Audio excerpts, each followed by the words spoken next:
Well, my Vietnamese name is Thuy. I changed my Vietnamese name to Dannie after I became an American citizen. Um, I came to the state when I was 10. I was a refugee in Thailand for 3 years. I was invited to church through a group of, I guess, like a missionaries for people who have single parents, and they had asked us to go to church. As I get older, I heard about the name Jesus. He was just a good man.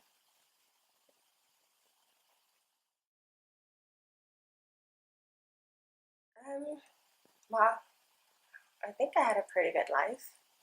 I mean, I went to school, met friends, work like everyone else, live a pretty carefree, life, because people, from other part of the world, being in America is a privilege because they call it a land of opportunities. So yeah, it was. Make money and you live lavishly. So that's what I did.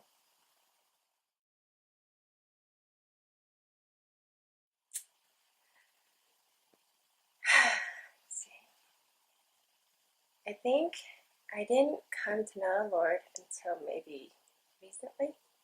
I want to say a good 6.5 years ago. I mean, I grew up knowing who God is, but the God I learned is not the same one I fell in love with. It's very different. Again, about 6.5 years ago, I went through the darkest time in my life. And I remember crying out for help. And he answered. And I remember hearing him asking me if I was tired with my life, the way I was living. And I said, yes. And he asked me to pick up the cross and follow him. At the time, I didn't have a clue what that meant. But he promised me that he will never leave and that he will never forsake me. Again, during that time, I didn't know what that meant. But I said, I will.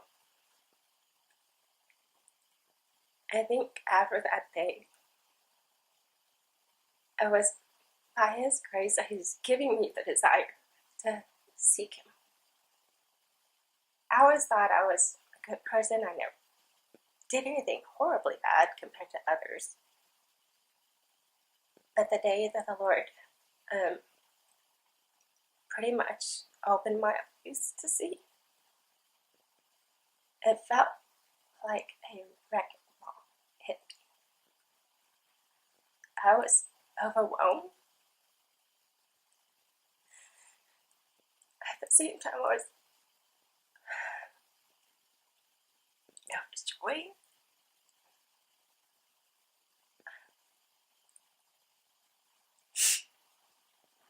I just couldn't believe how it saved somebody like me.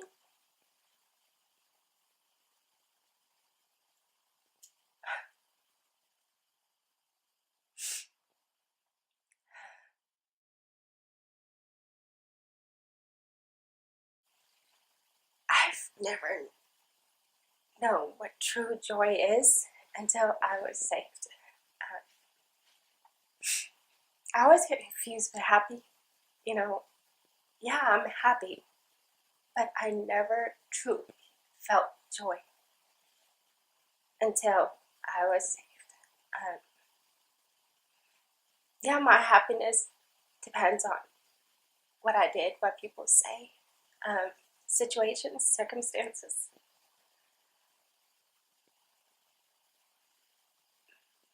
But when Jesus promised that he would never leave me, he would never forsake me, and leaving all the things that I had when he asked me to pick up the gospel, it is all worth it. Because even when I'm having a bad day, knowing that I have Jesus, I'm overwhelmed with joy. And I can't explain that joy.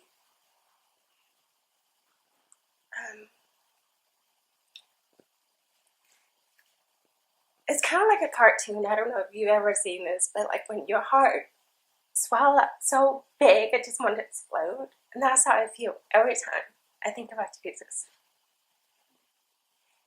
Yeah. And I want to share with people. I want them to feel what I feel. I want them to have the joy that I have.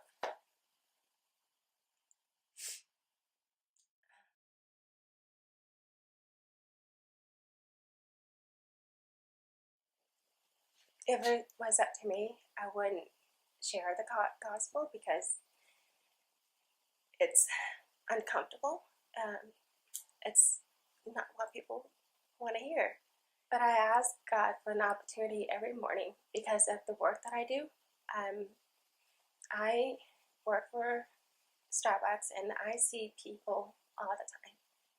There are times when I ask, like, wholeheartedly for an opportunity to be aware of the people that are hurting or people who are grieving or going through some hard times.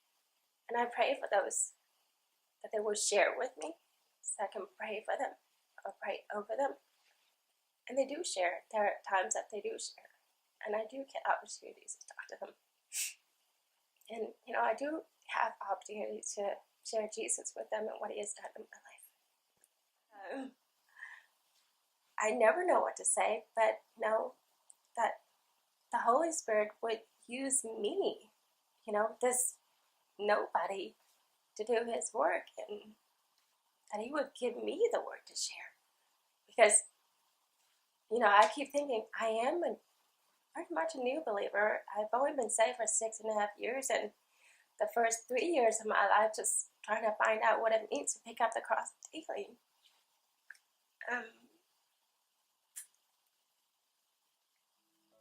I think just the joy is giving me the desire to share,